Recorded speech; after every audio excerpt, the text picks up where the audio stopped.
Have you said no to a financial model or strategy because it didn't align with your personal values? Absolutely. You can decide that you want to go out with the model today and milk. But again, more important is the sustainability. When customers lose trust in you and they feel that whatever it is you have delivered to them, they could have gotten at a better bargain, then it's difficult to get back. So say we have young professionals, someone switching careers. What skills should they build if they want to work in analytics or strategy? I always say the most critical skill is to learn how to ask why. So if you keep asking why, you're able to dig further. And that's where analytical skills come in. Questioning the why and the ability to listen. Because once you're able to do these things, you're able to then take action and deliver value.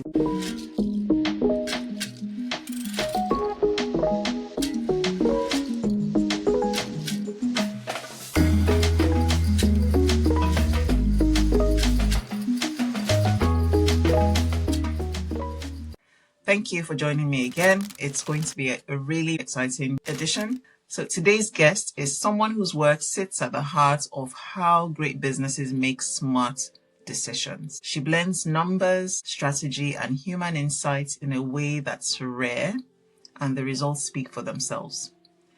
Abisola Ogbonnaya is a business strategy and financial modeling expert who has helped some of Africa's biggest brands make data-driven decisions that shape products, pricing, and customer growth. Abisola led cross-functional teams that use analytics and AI to predict market trends, guide investments, and design offers that actually meet real customer needs.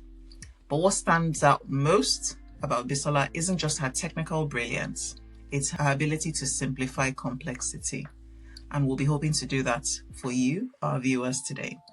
She believes that data should tell a story, not just fill a spreadsheet. She's passionate about helping leaders see beyond the numbers. Abisola, welcome to Unpacking with Tayo George. Thank you for joining me today. Thank you so much, Tayo. Listening to you, I was wondering, is Tayo talking about me? Such a great introduction, but thank you so much. I'm glad to be on this show today. Fantastic. Welcome. Thank you so much for joining me.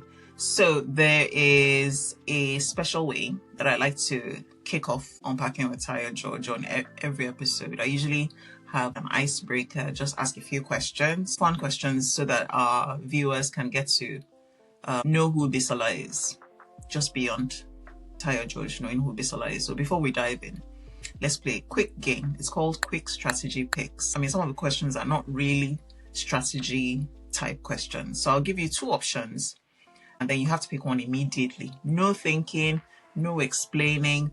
Ready? Yeah. Afrobeats concert or Netflix and chill? Netflix and chill. Okay. So big risk, big reward. So big risk, big reward, or steady growth? Big risk, big rewards. Okay, interesting. AI making the decision or human making the call? Human making the call. But leveraging AI. Yeah. Leveraging AI. Okay, fantastic. Yeah. I like that. So gut instinct or data all the way? Oh, data all the way. All the way. So not trusting your gut. I like data to guide because, sometimes, you could trust your gut, but sometimes there are blind spots, right? But data opens your eyes to a whole new dimension that you possibly might not have seen again because they could be blind spots. For me, it's data all the way. Data all the way. Okay, Absolutely. Fantastic. Data all the way. So I feel like I already know you. Thank you for that, Abisola. So let's rewind a little. Did you always know that it was data for you? When you ask younger children the kinds of problems they want to solve when they're older, they say many different things. So for you, was it always so passionate about numbers? Did you always love numbers growing up? And did you know that you were going to end up in a numbers career? Let's start from there. Interestingly, as kids growing up, it was one of either you want to be a doctor, you want to be an accountant, you want to be a banker. Yeah. Typically those were the three major lawyers. Sorry, I did add that name. So for me, that was also the path, right? Especially with Nigerian parents. Nigerian Doctor, parents, yes. engineer, lawyer. Yeah. Lawyer, yeah. So I never had that stint that I was going to go into data. But I think for me, what shaped that was leadership. And I think probably we'll get to that in terms of the kind of leadership that I was exposed to in the course of my career that helped shape that pathway for me. And I found out that this is something that even before I could say it, I was fortunate to have leaders in my path that saw that and then built that capacity within me. And I realized this is something I did really like, and then I pursued that obviously with academic certifications and towards that line. But again, for me, leadership was very pivotal, where I had leaders that saw beyond what I could see at the time and then helped me and built capacity for me, and then I took it on from there. So for me, it was key. It was a defining moment for me, the kind of leadership that I was fortunate enough to have during my early career years. When was the point, with all the backing that you had, when did you get to that point where you were like, oh, okay, I can actually do this? So for me, I had started my career in banking, and immediately after NYSC, I got into banking. And I did have a leader at the time that saw that analytical expertise in me. And for that reason, I decided that, okay, I wanted to leave banking and pursue a master's degree. Right. And in choosing my master's degree, I did wanted to just challenge myself a bit. So for my master's degree, I did a course called Management Science and Marketing Analytics. So whilst doing that marketing degree, the analytics degree, at first it was a challenge for me because coming from banking, marketing and pricing in banking, that was going to be something that was going to engage my mind in terms of numbers, in terms of Excels and all of that. So for me, getting into those courses, doing those courses, and actually getting good grades, that actually boosted my morale to say, yes, I can actually do this. So in the real world, was there a moment that actually humbled you where you did all the work, you got all the numbers, but at the end of the day, it felt like it didn't add up? Sometimes teams, business cases, for instance, financial models are all based on assumptions, right? And we just need to make sure that these assumptions are as realistic as possible. What was that first moment where the numbers just didn't add up at the end of the day? A humbling moment, basically.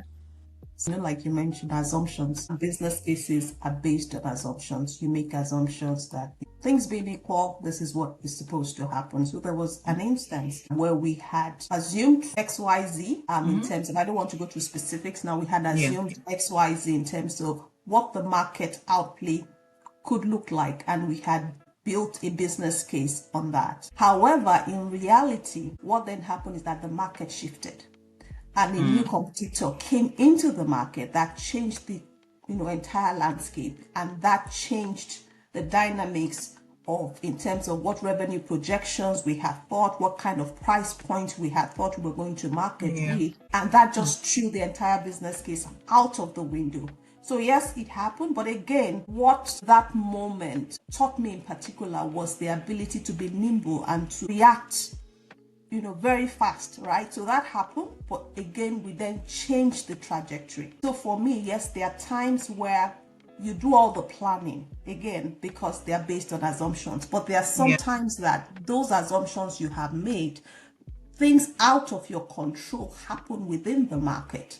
The differentiator is, how do you react immediately? How are you able to evolve? How are you able to take the new reality and run with it? So again, for me, those are the things that I pick lessons from. It's just predictions. You're making predictions based on what you know today, but those things can change. And when those things change, what plans do you have to move past and evolve beyond those situations and get yourself back up and run? So for me, those are the learnings you take from every single situation. Thank you so much, Abisola. So let's dive a bit deeper into business cases. Some of our viewers don't know what a business case is, so I don't want this to get lost on them. Something as simple as possible. So say Mr. A wants to open a bakery. What is a business case in the first instance? What kind of things should go on Mr. A's business case? What kind of assumptions should he make? I just wanted to pick something just really simple to follow for our viewers. So I think to answer the first, a business case is just, simplest terms, something you just want to use to validate your ideas. So it's just a document or set of things you are putting together to understand this idea that I have. In this case, this bakery business that I want to do. I'm going to put money down, right? Where do I expect to get customers from? Who are my customers? How much am I able to sell? Whatever it is, bakery, for example, the pastries, how much am I able to sell? Who am I selling to? Who is my target market? What is the opportunity that exists? Am I able to make money out of this? So really and truly, that's what a business case is. And that document helps to evaluate all of these items or all of these variables, as I will put it. So who am I selling to? Where are they coming from? What price point am I able to sell at? What cost is it for me to serve these customers? At the end of the day, am I making money? Because a business is all about you. At the end of the day, you want to make money, right? So whatever it is, service you're delivering or product you're selling, the end game is that it needs to be profitable, right? So that's what a business case aims to achieve, to assess all of these variables, all of these moving items, and see at the end of the day, with all these moving parts, are we making money? Are we profitable? Or we're not making money and we then need to re-strategize. So really and truly, that is what a business case is. Fantastic. Thank you. So just in that vein, what's the financial model then?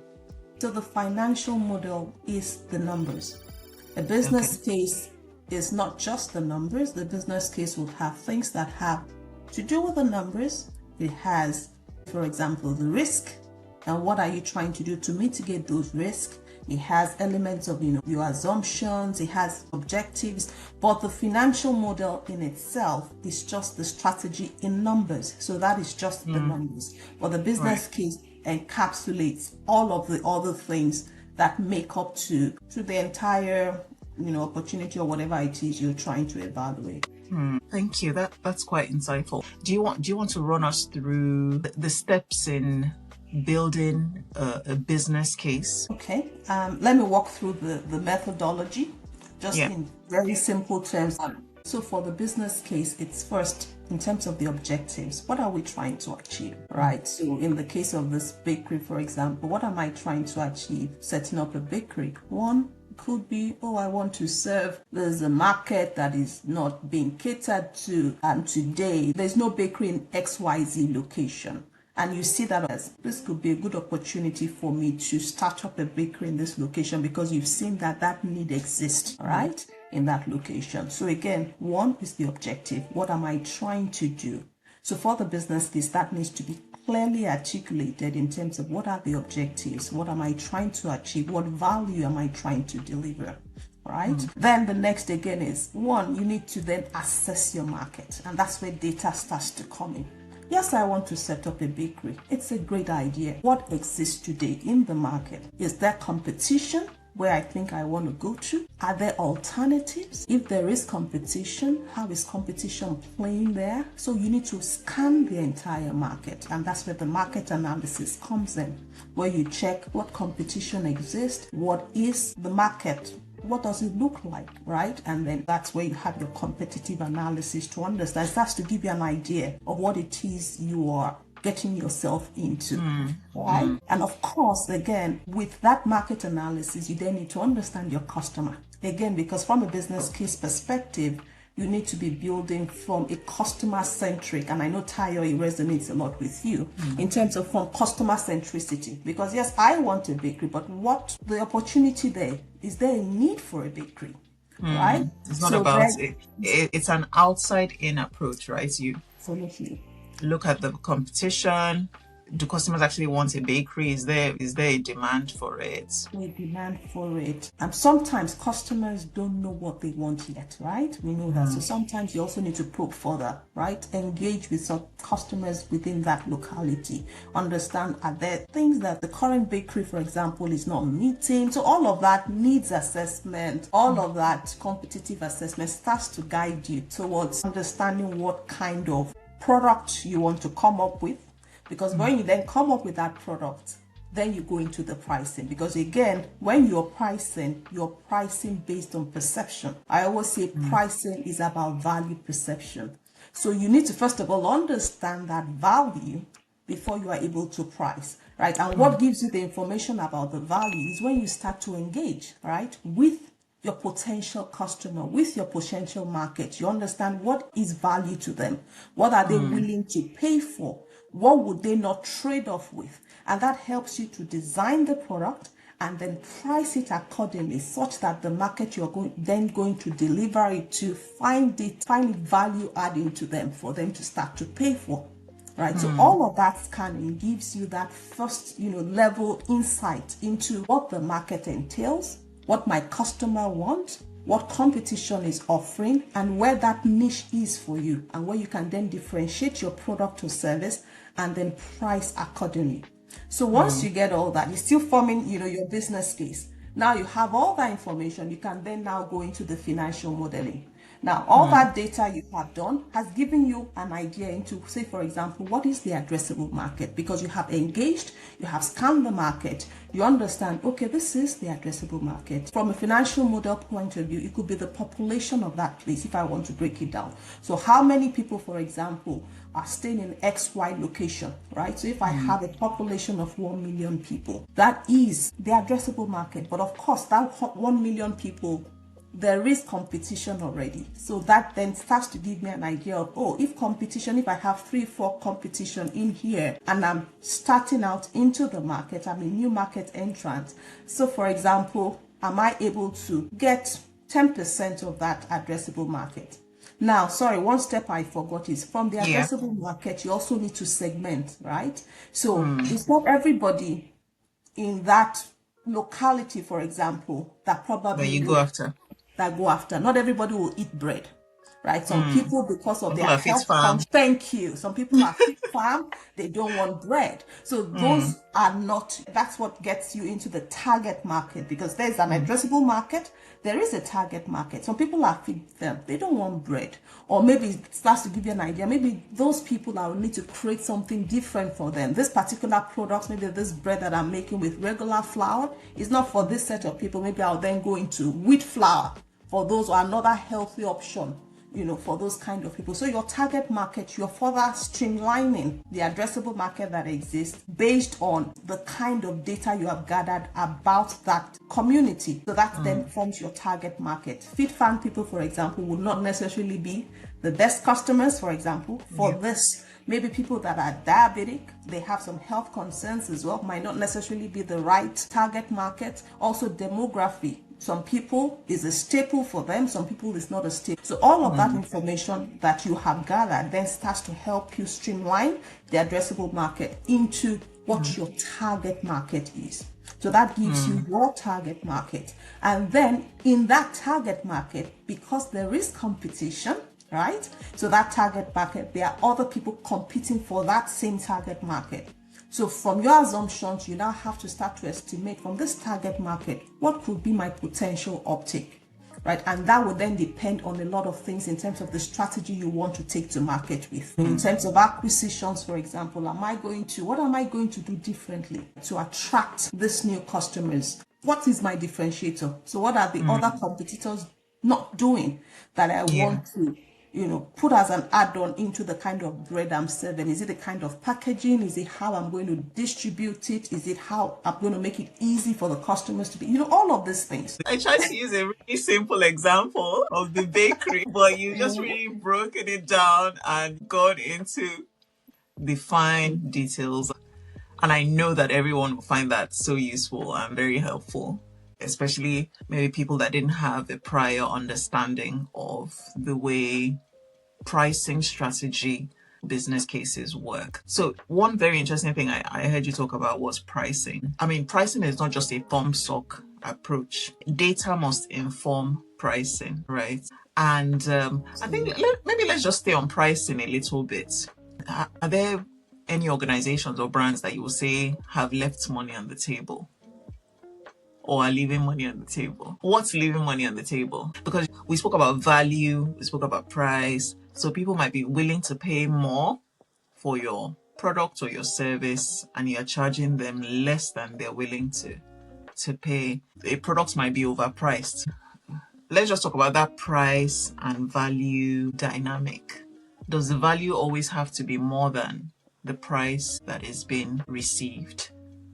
Pricing is always an interesting topic, I say, because there are a lot of levers that play when you want to come up with an optimal price. You mentioned something that do organizations leave money on the table? Yes, a lot of times. Sometimes it's you overprice, sometimes you underprice, right? So trying to get the optimal price is always both an art and a science. Again, because sometimes organizations leave money on the table, not because they don't know that the value they're delivering requires a higher price, but because there is competition as well in the market, and they want to ensure that they don't lose the money entirely, right? So there's that balance. It's a balancing act in terms of looking at what value am I delivering, what competition is offering, and it might most of the time is not just direct competition. It could also be alternatives. So it could also be what are the alternatives people have,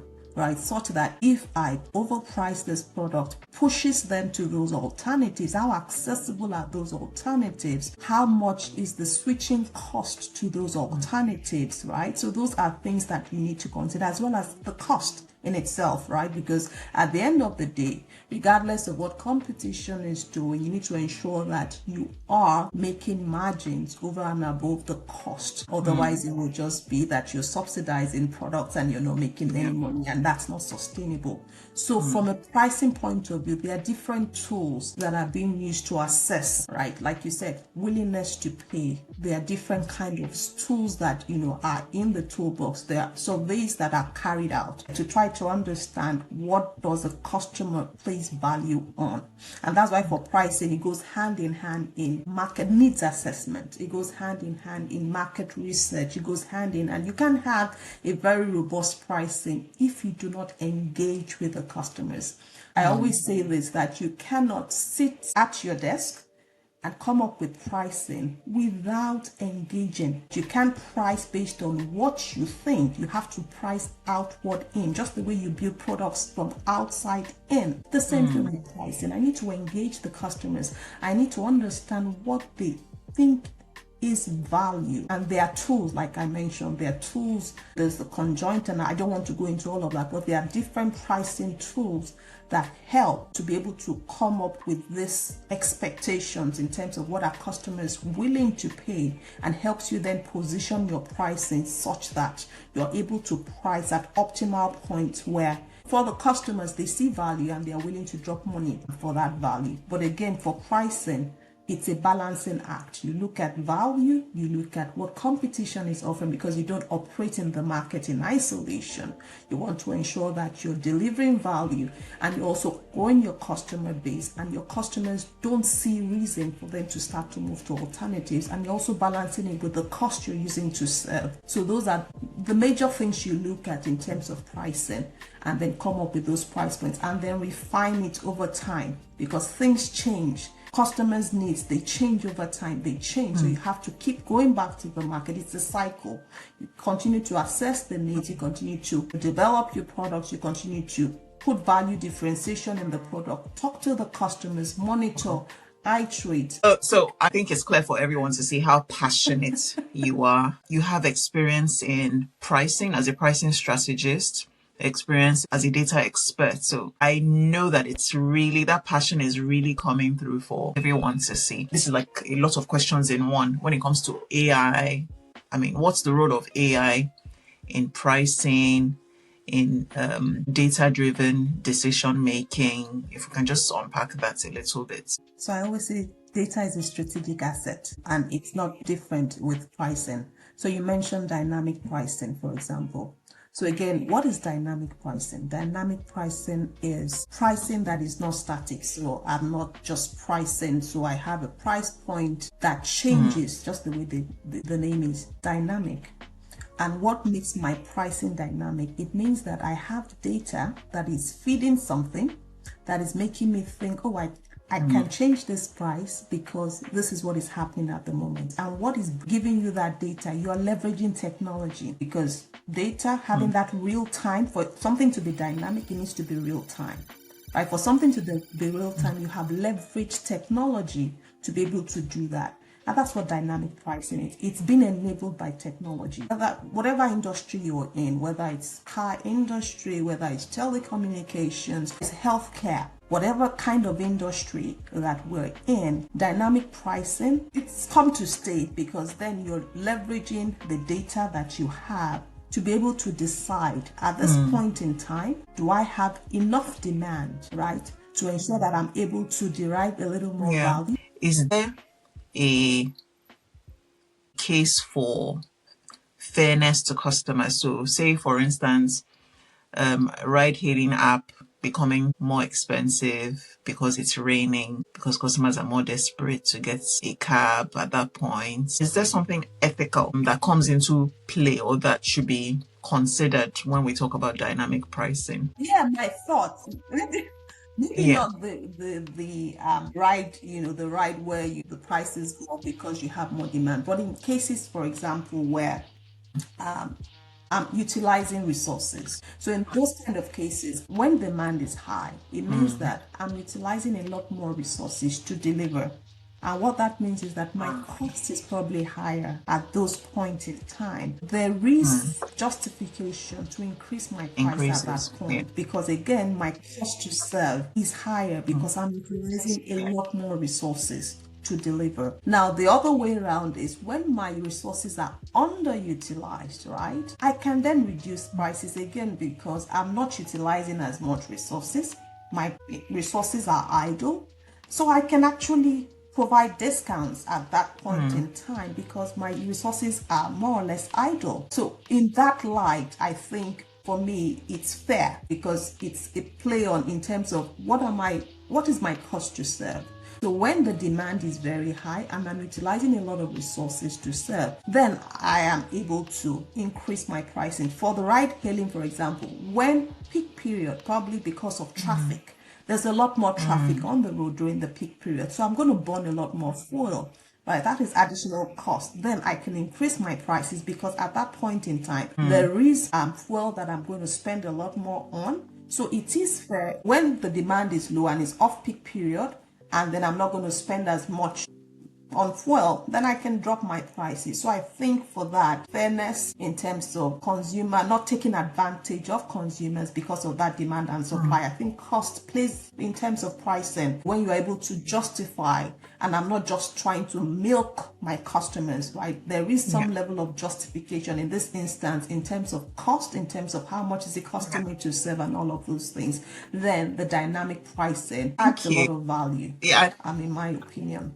Have you said no to a financial model or strategy because it didn't align with your personal values? Absolutely. Again, you can decide that you want to go out with the model today and milk, but again, more important is the sustainability. So in terms of customer trust, when customers lose trust in you and they feel that whatever it is you have delivered to them, they could have gotten at a better bargain, then it's difficult to get back, right? So for me, there was a product at the time where we were more or less first market mover, but again, in terms of the pricing or the business case, it was, let's try to milk as much, skim the market, milk as much. That's a strategy, isn't it? Absolutely, it is. There are pros and cons, right? It's not one size fits all. Again, you need to look at pros and cons. In that particular situation, for me, it was not going to be sustainable. Again, because I'm talking about the tech space, right? And where we know that things change really fast. Skimming could happen very well, probably in a fast-moving consumer, product, a more stable Yeah. product. But in a tech environment where things move Yeah. really fast, where technology evolves really fast, trust is very important. The cost of switching is not so high, right? So those things you need to consider. And for me, those were some of the reasons I said no. Let's go with a fair price, a price that shows the value we're delivering, a price that customers see value in, they're willing to pay, and gives us sustainable growth. And we're able to then upsell, cross-sell over time, add more value, deliver more services to the customer, and then you can then start to grow, derive more from customers when you are adding more services to your bouquet and then charging for that. For me, that makes a lot more sense when you're balancing pricing with the value or the services, differentiating services, value added service you're building on top of it. So I'm pricing more and I'm delivering more. So more for more, right? So for me, that strategy worked. And that was what I had recommended at the time, that let's do more for more. Let's do incremental. We can charge more, but we deliver more. Right, don't let us try to milk all now, because it sounds like a scam for us over time. Not delivering where it's not more for more, and we're just trying to get more for less, basically. Sounds like a scam. And once trust is eroded, then that's a different ballgame, different kettle of fish entirely. And I hope that viewers find this conversation eye-opening.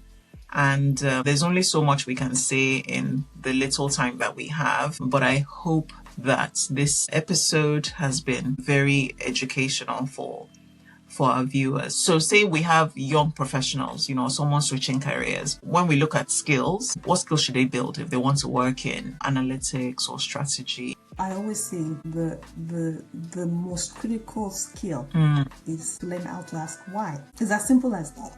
So if you keep asking why, you're able to dig further. And that's where analytical skills come in. Why?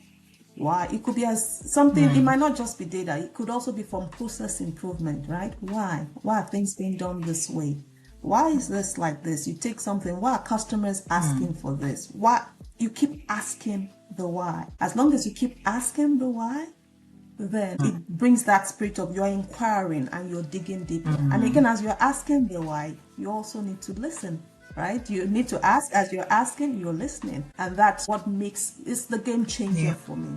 Right? Because you could get all the certification, all the academic, whatever, but if you don't know how to question and listen. So it's very important to build those skills of questioning why. If you get that right, and you're also able to listen effectively to what is being said, right? So that helps. That why also in terms of you're questioning the why, you're getting informed with trends. Again, it goes back to the why. Why you're getting with the latest trends in the industry, why my customers are behaving this way, what my customers want, that it's very important. Learn how to question why, whether it's for building products, whether it's for pricing, whether it's for process improvement, whether it's leveraging AI to see how you're going to optimize your processes, leveraging technology.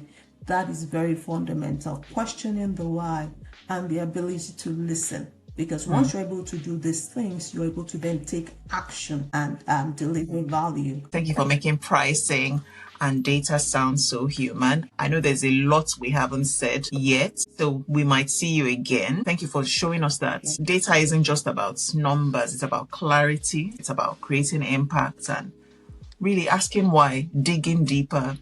I love the details, how you went deep on this simple example that we used, the bakery, and how you were able to unpack that for us and just showing us how to think analytically, the sort of things to be looking out for, the kind of information to be digging for, then building a product or building pricing, determining pricing. So it's not just, we don't just arrive at that end goal by taking a wild guess. There's a lot of research and a lot of rigor that goes into actually setting the price for products and services.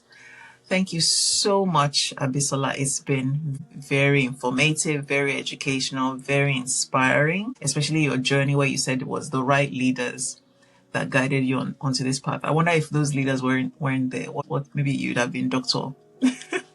Abisola today or Captain Abisola. Yeah. Yeah, so really thankful for those leaders as well. If people want to get in touch with you, it's Abisola Ogbonnaya on LinkedIn, right? Fantastic. Lovely. Thank you. So the conversations can continue. If you have any questions on pricing, they can reach out to me directly. You can reach out to Bisola as well. So Bisola, thank you so much. I hope we'll get to see you again and we'll talk about other things, because people in my network are so multidimensional and there are so many different things to talk about, many different areas to touch on. So Bisola, I just want to say thank you once more.